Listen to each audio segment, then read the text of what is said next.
Haunted house एक कहानी सत्य घटना पर आधारित है और इसका वास्तविकता से पूर्ण संबंध है।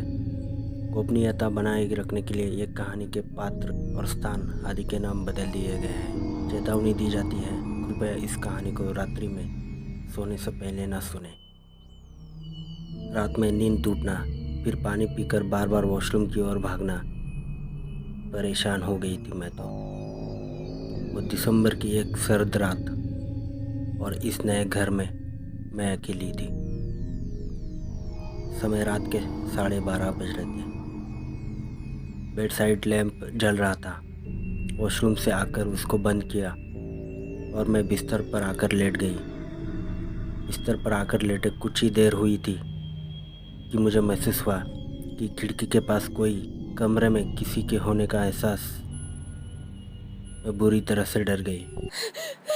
मैंने हिम्मत करके बेड साइड लैंप जलाई तो कमरे में हल्की सी रोशनी हो गई। सामने देखा तो इनकी हुड वाली जैकेट टंगी हुई थी जो अंधेरे में मुझे किसी के होने का एहसास दिला रही थी। मैंने चैन की सांस ली।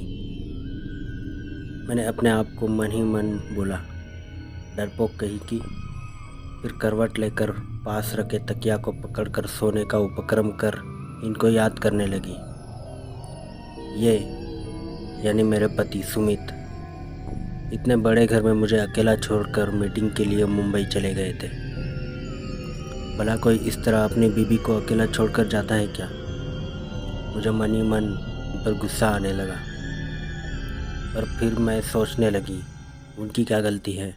उन्होंने तो पूछा था, शिखा तुम कहो तो तुम भी मेरे साथ चल सकती हो। मैंने ही बहादुर बनकर कह दिया कि एक रात की तो बात है, अगले दिन तो आप आ ही जाओगे। मैं ही पागल थी, भी नहीं सोचा अभी दिन है तो डर नहीं लग रहा। रात में सब बहादुरी निकल जाती है। इंसान को अपनी परछाई से भी डर लगने लगता है। ऐसा नहीं कि मैं डरपोक थी, पर पता नहीं क्यों मुझे आज अंदर से ही अजीब सा महसूस हो रहा था। मैंने फिर से करवट ली और बिस्तर के एक किनारे पर आकर लेट गई और इनके बारे में सोचने लगी। साल भी पूरा नहीं हुआ था हमारी शादी को। इनका ट्रांसफ़र पुणे में हो चुका था। एक कंपनी में सॉफ्टवेयर इंजीनियर थे। मैंने भी MBA किया हुआ था, पर मुझे अपनी शादीशुदा ज़िंदगी अच्छे से जीनी थी, इसलिए मैंने जॉब के लिए इंटरेस्ट नहीं दिखाया। सोचा शादी के 2-3 साल बाद ही करूँगी जॉब। मैं अपनी ही सोच में डूबी थी और आँख बंद करके सोचने में लगी थी। मैं पलंग के एकदम किनारे एक साइड में केवल लेटी हुई थी। मेरा एक हाथ पलंग के एक साइड में लटका हुआ था। अचानक मुझे महसूस हुआ किसी ठंडी चीज़ ने मेरे हाथ को छुआ है। मैं घबरा गई। मुझे महसूस हुआ किसी ने अपने ठंडे हाथों से मेरे हाथों को सहलाया है। मैंने तुरंत अपना हाथ हटाया और जल्दी से बेड साइड लैंप जलाने की कोशिश की। और यह क्या, बार बार बटन दबाने पर भी लैंप ऑन नहीं हो रहा है। मेरी घबराहट बढ़ गई।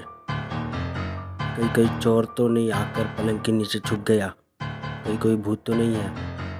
मेरे मन में स्वतः ही अजीब अजीब ख्याल आने लगे। 3 BHK के मकान में अगर आप बिल्कुल अकेले हो, अंधेरी सर्द रात में, के साथ कोई न हो और अचानक से किसी के होने का एहसास होने लगे और उसमें नई जगह, नया घर हो, तो घबराहट तो अपने आप ही बढ़ जाती है। मैंने खुद पर काबू पाया और जल्दी से स्विच बोर्ड की ओर दौड़ी। सारे बटन एक साथ ऑन कर दिए। बल्ब ऑन नहीं हो रही थी। पता चला शायद लाइट ही चली गई है। मैं डर से पसीना पसीना हो रही थी। नए घर में मेरा दूसरा ही दिन था तो डर भी लग रहा था। कमरे में एकदम शांति छाई हुई थी। मेरे दिल की धड़कन इतनी तेज थी कि मुझे सुनाई दे रही थी। मैं खुद पर काबू पाते हुए घुटनों के बल बैठ गई और पलंग के नीचे नज़र डाली। नीचे कुछ था जो धीरे धीरे हिल रहा था। मैंने धीरे से कहा, कौन है? और कोई भी जवाब नहीं आया। मैं भी कैसी बेवकूफ़ हूँ, कोई होगा तो बोलेगा क्या? अचानक मुझे अपने मोबाइल की याद आई तो मैंने मोबाइल हाथ लिया। देखा तो मोबाइल की बैटरी भी लो हो रही थी। मैंने मोबाइल की टॉर्च ऑन की। देखा तो एक पानी की बोतल लुढ़क कर पलंग के नीचे चली गई थी जो हिल रही थी। मुझे लगा शायद यही बोतल मेरे हाथ से टकराई होगी और लुढ़क कर नीचे चली गई। मैंने खुद को तसल्ली देते हुए कहा, डरपोक कहीं की, कितनी बार डरती हो?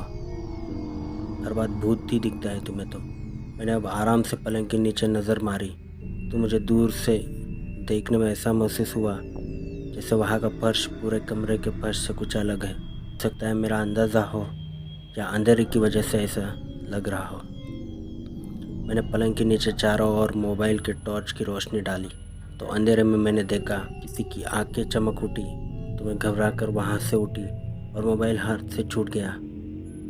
तभी पलंग के नीचे एक काली बिल्ली म्याऊं म्याऊं करते हुए मुझे घूरते हुए तेजी से कमरे से बाहर आई।